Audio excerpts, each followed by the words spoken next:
महाराष्ट्रातल्या सत्ता संघर्षाची सुनावणी सर्वोच्च न्यायालयात संपली. म्हणजे सगळ्या वकिलांचे युक्तिवाद संपले आणि आता निकालाची वाट आहे. या निमित्तानं 2-3 मुद्दे आम्हाला परत तुम्हा सर्वसामान्य श्रोत्यांसाठी, प्रेक्षकांसाठी, दर्शकांसाठी ठेवायचे आहे. सगळ्यात पहिली गोष्ट म्हणजे ह्या निमित्तानं एक जो गदारोळ उठवला गेला, विनाकारण काही गोष्टी किंवा अर्धे-मुर्धे वाक्य उचलायचे किंवा सर्वोच्च न्यायालयामध्ये जी प्रत्यक्ष चर्चा चालू असते, प्रश्न विचारले जातात, ते मुद्दाम ठरवून त्याच्यातला अर्धा-मुर्धा भाग घ्यायचा, त्याची बातमी करायची आणि ती बातमी दिवसभर चालवायची. म्हणजे एक असं वातावरण तयार करायचं आपल्याला जे सोयीचं आहे तेवढंच फक्त. एक मुद्दा आम्ही अतिशय पहिल्या दिवसापासून स्पष्टपणे समोर ठेवत आलेलो होतो की तुमच्यापैकी ज्यांना शक्य आहे तेव्हा त्यांनी सगळी ती सुनावणी पहा, ऐका. ते सगळं उपलब्ध आहे. आताही तुम्ही जुने व्हिडिओ काढून परत पहा आणि ह्यांनी कशा पद्धतीचं ते ट्विस्ट केलेलं आहे वाक्य किंवा जे बदललेलं आहे. त्याच्यामुळं काही ज्या गोष्टी समोर ठेवायच्या आहेत, म्हणजे एक सर्वसाधारणता मुद्दा, ह्याच्यातलं समजा वकिली, त्याच्यातले बारकावे, त्याच्यातले कलम, पोट कलम, अबक आदीचे सगळे निवाडे सगळे, हे जे सगळं चालतं ना तिथं बौद्धिक सगळं, हे त्याच्यातला किचकटपणा बाजूला ठेवून काही गोष्टी अतिशय सर्वसामान्य पातळीवरती. पहिला जो मुद्दा होता की सॉलिसिटर जनरल तुषार मेहता जे राज्यपालांचे वकील आहेत, त्यांनी त्यांच्यासमोर ठेवला होता की खूप अशा गोष्टी आहेत की ज्या राजकीय पक्षाच्या अंतर्गत आहेत, त्याच्या बाबतीमध्ये राज्यपाल काही भूमिका घेऊ शकत नाही. म्हणजे 3 वर्ष चाललेलं सरकार अचानक कसं काय त्याच्या पाठीमागं बहुमत नाही असं तुम्हाला वाटतं? त्याला उत्तर त्यांनी विचारलं की मग 30 वर्ष चाललेली युती होती भाजप सेनेची, त्यांच्याबरोबरची युती तोडून जेव्हा उद्धव ठाकरे दुसऱ्यांच्या बरोबर सरकार स्थापन करण्याचा दावा करताय, तेव्हा राज्यपाल असं नाही म्हणू शकत की तुमचं 30 वर्ष चालू असलेलं, जर 3 वर्षाबाबत तुम्ही प्रश्न विचारता तर 30 वर्षाचं काय करायचं हे माझ्या आशिलाच्या कक्षेमध्ये येत नाही अधिकाराचे.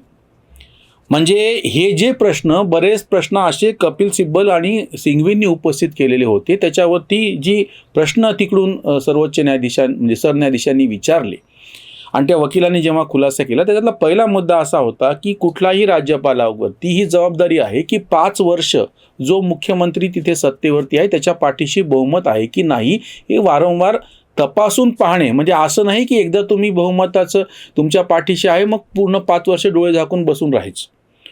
दुसरा मुद्दा याच्यातला असा होता की जेव्हा अभिषेक मनु सिंघवी रिजॉइंडर करताना शेवटच्या आपल्या टप्प्यामधलं युक्तिवाद करताना परत असं सांगायला लागलं की तुम्ही परत उद्धव ठाकरे यांना मुख्यमंत्रीपदी बसवा.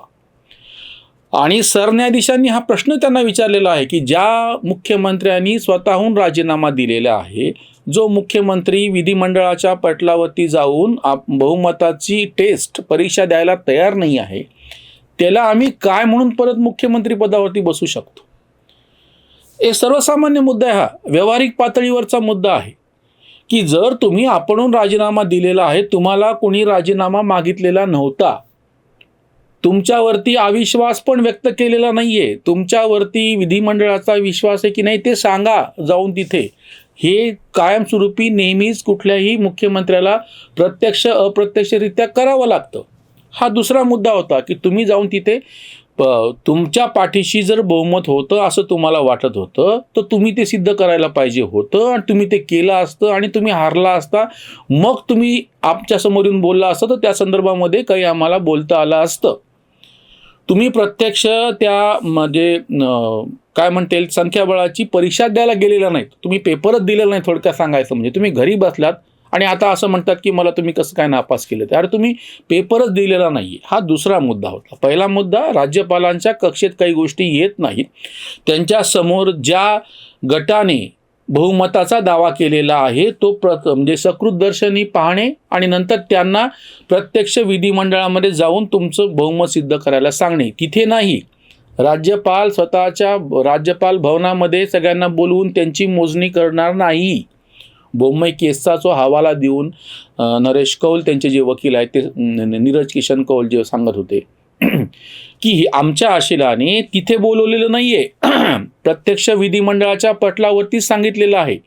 दुसरा मुद्दा, उद्धव ठाकरे यांनी आपण राजीनामा दिलेला आहे, त्यांनी राजीनामा दिल्याच्या नंतर म्हणजे सत्ता ती पोकळी तयार झालेली आहे सत्तेची, प्रत्यक्ष आता सत्तेवर सरकार नाही, मुख्यमंत्र्यांनी राजीनामा दिला म्हणजे आपोआप सगळ्या मंत्रिमंडळाचा राजीनामा गृहीत धरला जातो. याच्यानंतर ज्यांनी दावा केला त्यांनाही परस्पर असं म्हणलेलं नाहीये. त्यांनाही तेच सांगितले की तातडीनं तुम्ही तुमचं बहुमत सिद्ध करा, जास्त वेळ त्याच्यामध्ये जाऊ नये. हा दुसरा मुद्दा.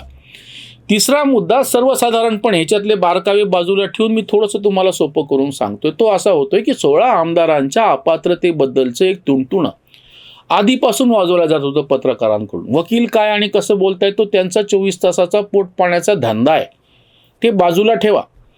पत्रकार जे सांगत होते की 16 आमदारांची अपात्रता, 16च कशामुळे, एक प्रश्न का नाही विचारला कोणी? जर 40 आमदार बाहेर गेलेले आहेत, 40 आमदारांनी असंतोष व्यक्त केलेला आहे, तर मग फक्त 16 नोटीस का दिल्या गेली? म्हणजे त्या ज्या सभापतीच्या पदी उपसभापती बसलेले आहेत खुर्चीवरती, नरहरी झिरवळ, त्यांच्या विरोधामध्ये आधीच यांनी एक पत्र पाठवून दिलेलं आहे की आमचा यांच्यावरती विश्वास नाही. म्हणजे हा एक तांत्रिक मुद्दा आहे की ज्याच्यावरती अविश्वास आहे की जो प्रत्यक्ष पूर्णवेळ सभापती पण नाहीये, ती जागा का रिकामी, याचं उत्तरे देत नाहीयेत.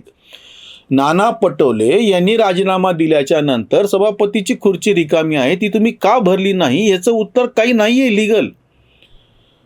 मग तात्पुरतं म्हणून उपसभापती बसलेले, त्याही उपसभापतीच्या विरोधामध्ये यांनी आधी एक पत्र दिलेलं आहे. आणि इतकं केल्याच्या नंतर सुद्धा फक्त 16 जणांना नोटीस का जाते आहे? 16 16 16 हा आकडा आला कुठून? कारण की यांना माहिती आहे याच्यापेक्षा जास्त लोकांना तुम्ही जर हा विषय चर्चेला आला म्हणून सांगतोय, ह्याच्यापेक्षा जास्त लोकांना अपात्रतेची नोटीस दिली तर यांचं स्वतःचंच बहुमत धोक्यामध्ये येतं आहे. म्हणून तुम्ही जाणीवपूर्वक फक्त 16चाच आकडा आणि इतके उपर सुद्धा ह्या पण 16 जणांच्या अपात्रतेच्या नोटिसा संदर्भामध्ये सर्वोच्च न्यायालय त्यांनी दिलेला वेळ आणि हे सगळं झाल्याच्या नंतर आता अक्षरशः स्वतःला तथाकथित घटनातज्ञ म्हणून घेणारे उद्धव ठाकरेंची बाजू घेणारे पण असं म्हणतायत की सर्वोच्च न्यायालय याच्यात काहीच करू शकत नाही. तिसरा जो मुद्दा आहे की पहिला मुद्दा, राज्यपालांनी कशासाठी तुम्हाला बहुमताची टेस्ट घ्यायला सांगितलं, तर ते राज्यपालाचा तो अधिकार आहे. नंबर 2, तुम्ही राजीनामा का दिला, तुम्ही राजीनामा द्यायला नको होता. तिसरा मुद्दा, 16 आमदारांचा जो अपात्रतेचा मुद्दा आहे त्याच्या बाबतीमध्ये सर्वोच्च न्यायालय काहीच करू शकत नाही. 5 जणांचं बसवा, 7 जणांचं बसवा, 9 13 संपूर्णच्या संपूर्ण अख्खच्या अख्खं सर्वोच्च न्यायालयाचं बेंच बसवा. मी तर मागे एकदा गमतीनं असं म्हणाल होतो की सगळे उच्च न्यायालयातले पण सगळे न्यायाधीश घ्या आणि सगळे तिथं बसवा, तरीही हे काहीच करू शकत नाहीत, कारण की त्यांच्या अधिकारातला तो प्रश्नच नाही. इतके दिवस चर्चा केल्याच्या नंतर, इतके सगळे युक्तिवाद केल्याच्या नंतर परत त्या पहिल्याच मुद्द्यावरती आले की जे काही व्हायचं आहे ते फ्लोअर ऑफ द हाऊसवरती व्हायला पाहिजे. यापूर्वीचे पण दाखले दिल्याच्या नंतर कर्नाटकामध्ये आमदारांनी राजीनामे दिले, सभापतींनी राजीनामे स्वीकारले नाही. सर्वोच्च न्यायालयाने हेच सांगितलं की राजीनामे स्वीकारा, पण सर्वोच्च न्यायालयाने परस्पर स्वतः राजीनामे स्वीकारले असं नाही झालं आणि त्या सभापतीला ते राजीनामे स्वीकारावं लागलेले. म्हणून मुद्दा आता असा उपस्थित होतो की ह्या 16 आमदार परत परत त्याच्यावरती जी डफली वाजवली जात आहे, परतपणे तो बॉल आता जातो आहे पुन्हा विधानसभेच्या कक्षामध्ये सभापतीकडे. आणि आता यांचं म्हणणं असे की हे जे सभापती निवडलेले आहेत ते अवैध आहेत. आता तांत्रिक मुद्दा असा आहे, जरी ते गृहीत धरायचं म्हणलं 16 जण अपात्र आहेत, ते 16 जण बाजूला ठेवले, तरीही ह्या सरकारच्या पाठीमागं किंवा त्या ज्या विधानसभेच्या अध्यक्ष 97 फक्त मतं पडलेले आहेत त्याच्या विरोधामध्ये, इकडे 162 मतं आहेत. 162 मधून हे जर 16 वजा केले तरीही त्यांच्या पाठीशी बहुमत आहे, तरीही तो सभापती निवडून येतो, तरीही त्या सरकारवरचा अविश्वास ठराव म्हणजे विश्वास ठराव मंजूर होतो. स्वतः एकनाथ शिंदे यांची आमदारकी गेल्याच्या नंतर सुद्धा एकनाथ शिंदे मुख्यमंत्रीपदी 6 महिने किमान राहू शकतात, कारण की तशाच पद्धतीनं स्वतः उद्धव ठाकरे आमदार नसताना पण मुख्यमंत्री राहिलेले होते. मी हे सगळं माहीत असताना बातम्या अशा का चालवल्या जातात?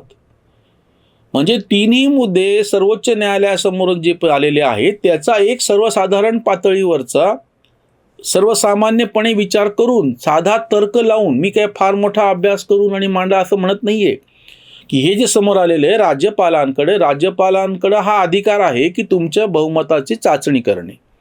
नंबर 2, तुम्हाला कोणी राजीनामा मागितलेला नसताना तुम्ही जर राजीनामा दिला तर त्याला कोणीच काही करू शकत नाही.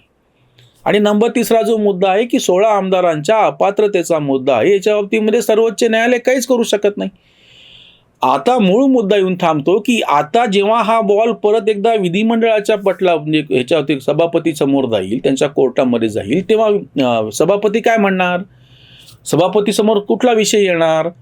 आणि व्हीपची जी चर्चा होत होती त्याच्याही बाबतीमध्ये सॉलिसिटर जनरल असो किंवा नीरज कौला असो, त्यांनी पण हा मुद्दा स्पष्टपणे मांडलेला आहे की व्हीप हा लेजिस्लेटिव्ह पार्टीचा असतो आणि फ्लोअर ऑफ द हाऊसच्या कारवाई संदर्भामध्ये व्हीप असतो. व्हीप पक्षाच्या बैठकीसाठी नसतो. पक्षाची बैठक होती, बाहेर होती विधिमंडळाच्या, त्याचा संबंध लेजिस्लेटिव्ह पार्टी म्हणूनशी काही नाहीये. शिवसेना विधिमंडळ पक्षाच्या नेतेपदी एकनाथ शिंदेच आहेत. त्यांची निवड 26 ऑक्टोबर 2019ला झालेली आहे. तेव्हापासून एकनाथ शिंदेच गटनेते आहेत. एकनाथ शिंदेला गटनेते पदावरून जर काढायचं असेल तर किमान बहुमताने आमदारांची बैठक घ्यावी लागेल.